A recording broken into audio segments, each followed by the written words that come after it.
অন্যান্য সব বিষয়ে শ্রীরামকৃষ্ণের আজ্ঞানুবর্তিনী হয়ে চললেও মাতৃত্বের ক্ষেত্রে শ্রীমা তাঁর স্বাতন্ত্র্য বজায় রাখতেন। এ যেন তাঁর নিজস্ব বিচরণ ক্ষেত্র, সেখানে শ্রীরামকৃষ্ণের ইচ্ছাও তুচ্ছ হয়ে যেত। শ্রীরামকৃষ্ণের খাওয়ার সময় হলে শ্রীমাই স্বয়ং ঠাকুরকে খাইয়ে আসতেন। ঠাকুরের সদাউচ্চমুখী মন যাতে খাওয়ার মাঝখানে ভাব সমাধিতে লীন না হয়ে যায়, তা একমাত্র শ্রীমাই খেয়াল করতে ও সেই অনুযায়ী ব্যবস্থা নিতে পারতেন। একদিন যথাসময়ে শ্রীমা খাবারের থালা নিয়ে সবেমাত্র ঠাকুরের ঘরের সিঁড়ি পেরিয়ে বারান্দায় উঠেছেন, এমন সময় হঠাৎ এক মহিলা ভক্ত এসে দিন মা, আমায় দিন, এই বলে মায়ের হাত থেকে থালাটি নিয়ে নিলেন ও ঠাকুরের সামনে রেখে চলে এলেন। মহিলাটির পিছন পিছন ঠাকুরের ঘরে ঢুকে মা দেখলেন ঠাকুর বসে আছেন, কিন্তু অন্ন স্পর্শ করতে পারছেন না। শ্রীমায়ের দিকে চেয়ে বললেন, তুমি একই করলে, ওর হাতে দিলে কেন?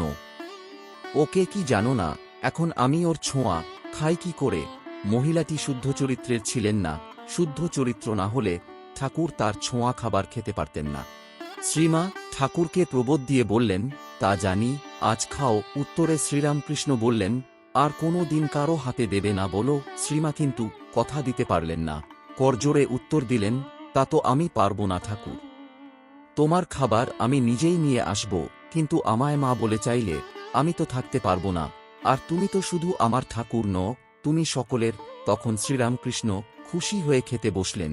খুশি হলেন সম্ভবত এই কারণে যে শ্রী মায়ের মাতৃত্ব জেগে উঠছে, সমহিমায় তা প্রকাশিত হতে চলেছে, যে মাতৃত্বের সহায়ে তিনি শ্রীরামকৃষ্ণের জীবনব্রতকে পরিপুষ্ট করবেন।